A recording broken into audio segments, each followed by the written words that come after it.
Hello, Sheila here.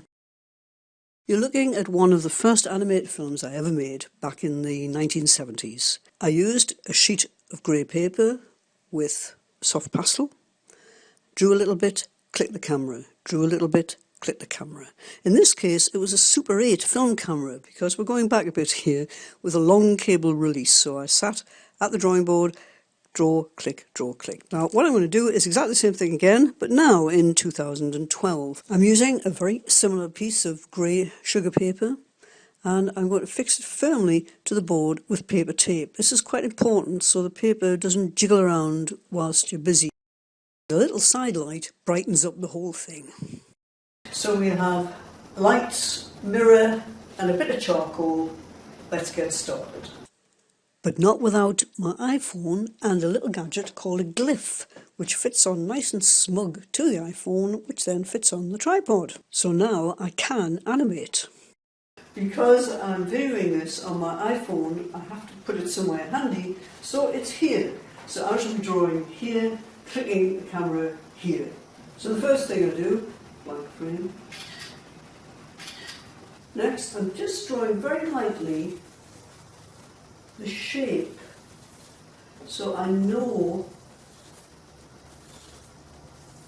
it's going to fit in the camera. And off we go.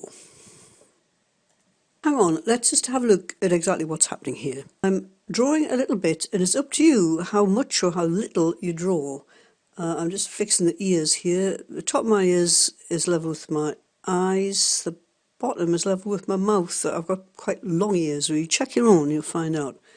So what I'm doing here is just getting the ears set right, the top of them and the bottom of them. Okay, click the camera, and then back again to the jawline or chin or double chins. Just get that shape about right. Click. It is crucial to get your hand out of shot before you click the camera. Otherwise, this sort of thing happens.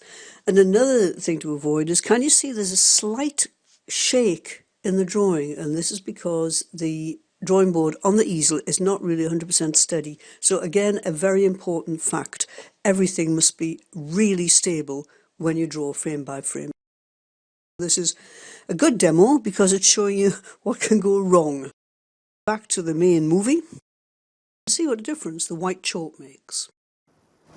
This clearly shows the setup. Click the camera, draw a little bit.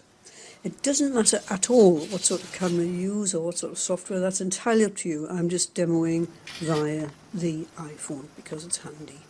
Getting in close, you can see the sort of marks that are being made. In any portrait, the little highlights in the eye make such a difference. So, final movie.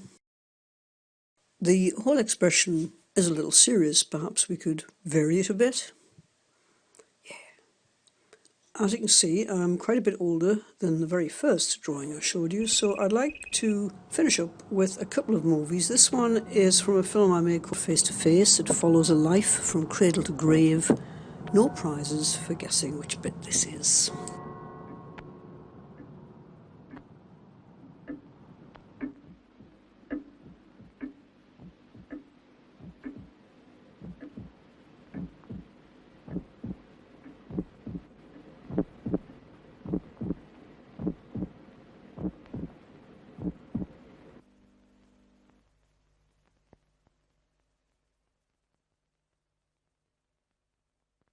Okay, I think we better brighten things up a bit with a title sequence from a film I made celebrating New Year around the world. I think it shows the strength of pastel animation in the way a few lines can show very clearly the differences and the similarities between various cultures. Also, pastel animation is one of the fastest animations there are.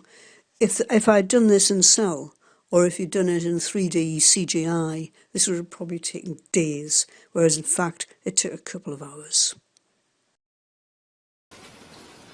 So that's it. Smudge and click. Have a go yourself and have fun.